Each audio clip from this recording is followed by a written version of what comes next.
Welcome back. Democrats on Capitol Hill begin their impeachment investigation. Tough talk directed at Iran raises the threat of military action. And the Federal Reserve comes to the rescue of banks that in some ways felt eerily similar to the financial collapse of more than a decade ago. All things to talk about this morning with Greg Johnson, former president of AFSCME Local 46, and Rock Island County Republican Party Chair Drew Milke. Good to see you both as always. Thanks, Jim. We're going to start with the banks. This is a story I don't think it's gotten a lot of attention this week. A big part of banking activity involves overnight loans. Banks basically make very short-term loans to each other, make sure they have enough in reserves. There's a lot of back and forth in this. It can get sticky if the Federal Reserve has to step in, though, and deliver a cash infusion because the banks don't have enough money to meet those reserves. Well, that happened twice this week to the tune of $128 billion in total. We haven't seen the Fed do anything like this since 2008, and we all remember how well that turned out. The Fed also cut interest rates this week, and right now analysts don't expect a repeat because banks are making huge profits these days, though. What is the potential this becomes a bigger issue at next year's election? Who wins the economic argument, Greg? Well, first of all, I don't think the Fed needed to reduce rates. I mean, the American dollar is doing well. Unemployment is still low, and employment is going well, except in the manufacturing sector. So I think that they're being pressured by the president to continue to drive interest rates low. If the president had his way, we'd have negative rates, like they do over in Europe. But the dollar is doing so well. I think he's looking possibly for a short-term gain. But the problem we have here is, we keep giving money to these banks. It seems to me like the Fed is more interested in giving the banks more cash to continue. If they continue to make risky investments like they did in 2008, they're going to have to quickly start increasing these interest rates, and then it's going to lead us into recession. So I don't know who wins, but I think this is a bad move by the Fed. Drew, your reaction? I think that it was something they didn't foresee, so I think that they're quick to regulate it, and that's what the job of the Federal Reserve is to do.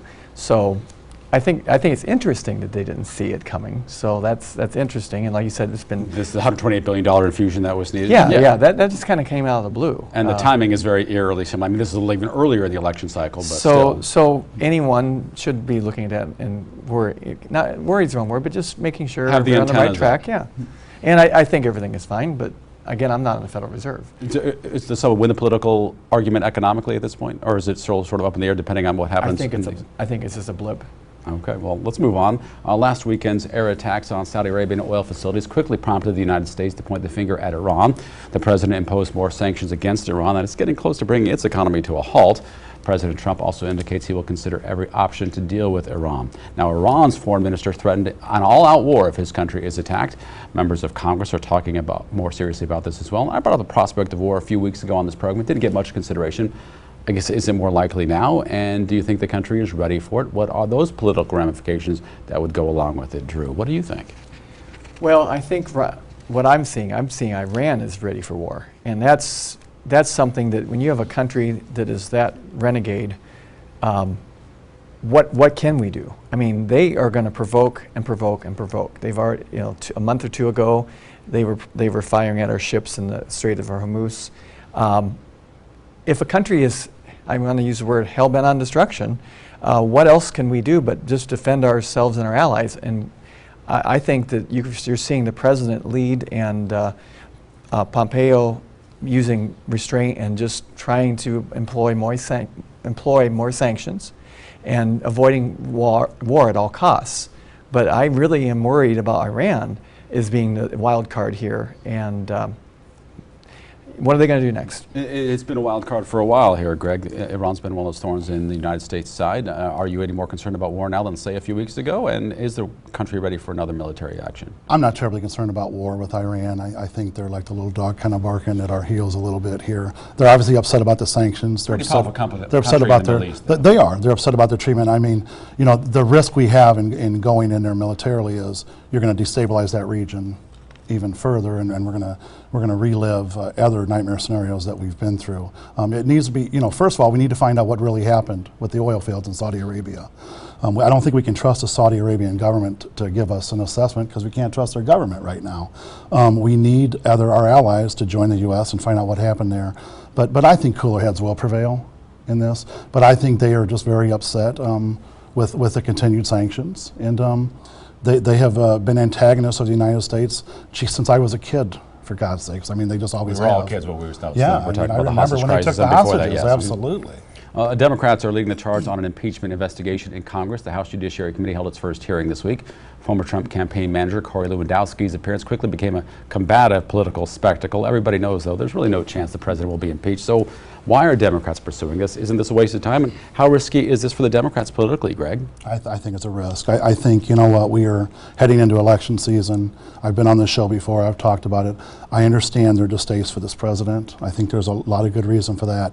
But it's time to put this, the impeachment process is a political process. If one chamber impeaches and the other refuses to remove, then it's nothing more than a political process. We have another political process, which is our elections next November, and I think we should allow the American people to have their chance to remove the president from office and continue with their business in the short term. Drew, I mean, this is an exercise in futility, excuse me. Is this something that the Republicans are happy to see because they know that they could be a political gain for them, or is it just something? I think it's something that the Americans are growing weary of. And I think if Democrats and Republicans look at this and say enough already. I mean, why are we weaponizing our, government to impeach a seated president when there's no precedent to even, no grounds for impeachment? These aren't even impeachable offenses. There is no crime. There is no offense. And anyone that looks at it legally says, it's an FBI investigation. There's no obstruction. It's not even possible to obstruct. It's not something you can obstruct. So this is just going on and on and on. And I don't know why they're doing it. I think there's a few people out there that maybe they're getting some political capital out of it, but we have bigger fish to fry in this country. Democrats might argue there are reasons to do it. But can I just say that quickly? I think it's very interesting that Republicans, there was attempted obstruction. There were many attempts to commit crimes. It is so amazing how tolerant Republicans are when it's a Republican in the White House that was making these attempts. But they're like, well, hey, there's no crime, so there's no obstruction. That's kind of a joke. It really is, in my opinion. All right, let's move on. One more question, because it is sort of related, because a story broken by the Washington Post this week put the president on the defensive. It reports a whistleblower in the American intelligence community filed a complaint against the president about a concerning promise he made to a foreign leader. Now, the Post updated its reporting to indicate it involves the Ukraine. The director of national intelligence won't let Congress see the complaint, so those details are hidden to the rest of us. Well, I brought up the risk Democrats are taking by pursuing impeachment. I guess how concerned should the American public be about this again now? And are Republicans at the point where they'll defend the president at all costs? Drew? Well, this is, again, absurd because I remember not too many years ago that President Obama on an open mic said, when I get reelected to the president of Russia, I'll have more leeway or more flexibility. Was that an impeachable offense, or was that? No. There is no president, any president, Clinton, Obama, President Trump, can talk to leaders and say what they want.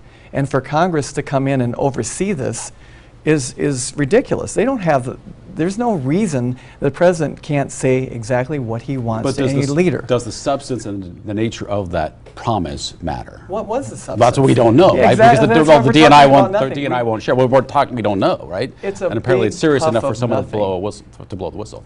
Well, then we'll find out, but I guarantee you there's nothing there. This is, again, if you say it enough, it becomes true. And there's nothing there. The president, one thing I'll say about the president, he has the best interests of all Americans. He is doing the job that he was set out to do, and there are people that are obstructing that. Greg? We have a Trump appointee in the Inspector General's office who received the whistleblower's report, who was very concerned about the tone of the conversation. He then reported it to Trump's DNI, his director, who then withheld that information. He only reluctantly sat down with the Judiciary Committee yesterday. There is major reason for us to be concerned about this conversation. We don't know what it was. We don't know what it is. Trump said this morning that the whistleblower was a partisan political hack. Yet when they asked him who it was, he said he doesn't even know who it is.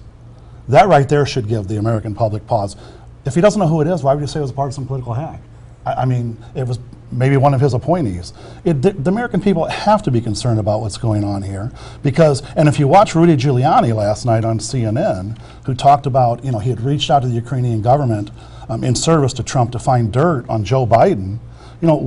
We cannot trust this president. You talked about President Obama. President Trump met with the Russian ambassador and gave away secrets, intelligence secrets, pertaining to some of our activities over in Israel. We should be very aware and very alert as to what this president is doing. I don't all the time feel that he has the best interest of the public. I think he will do anything, including expose the American public, to protect his presidency. I got to end it there, guys. I'm sorry. Drew Milke, Greg Johnson, thanks for the discussion. Never boring whenever we get to some of these issues.